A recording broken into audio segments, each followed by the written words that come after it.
नमस्कार, श्री स्वामी समर्थ. कसे आहात तुम्ही सगळेजण? आज आहे दीप अमावस्या म्हणजेच आषाढ अमावस्या आणि उद्यापासून श्रावण लागणार आहे. तर घराची साफसफाई वगैरे सगळी 2 दिवसापासून चालू आहे माझी.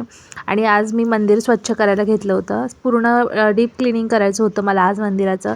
त्यामुळे वरती आपण जे काही सामान वगैरे ठेवतो ते सगळं काढून वगैरे मी सगळं स्वच्छ मंदिर पुसून वगैरे घेतलं होतं. आणि आज गुरुवार पण आहे, त्यात गुरुपुष्पामृत योग आहे. पुष्प नक्षत्र जेव्हा गुरुवारी येतं त्यावेळी हा गुरुपुष्पामृत योग येतो. तर मग आज देवपूजा वगैरे सगळी करायची होती मला. सगळं मस्त देवपूजा वगैरे केली मी. त्यानंतर स्वामींना छान असे स्नान करून घेतलं स्वामींना. देवपूजा केल्यावरती आपलं मन प्रसन्न होतं. मला तर तसंच वाटतं की देवपूजा केल्यानंतर माझं मन प्रसन्न होतं. आता स्वामींना स्नान घालून झाल्यानंतर छान असं पुसून वगैरे घेतलं. स्वामींना टिक्का लावला, वस्त्र घातले. त्यानंतर मी आज मोगऱ्याचा गजरा आणला होता स्वामींसाठी आणि फुलंसुद्धा आणली होती.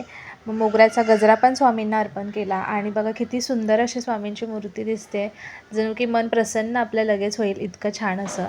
त्यानंतर मूर्ती मी उचलून वरती ठेवून दिली आणि वरती ठेवल्यानंतर मग परत मी बाकीच्या सगळ्या गोष्टी करायला घेतल्या. बाकीचे जे देवांना फुलं वगैरे वाहिली, दिवा वगैरे लावला, अगरबत्ती लावली आणि नंतर मग जपसुद्धा केला होता स्वामींचा. आणि मला इतकं छान, इतकं प्रसन्न वाटलं मला आज, कारण खूप दिवसांनी, बऱ्याच दिवसांनी माझ्याकडून पूजा झाली होती स्वामींची. आता संध्याकाळी दीपपूजनाची पण तयारी करायची होती, मग ती तयारी करायला घेतली.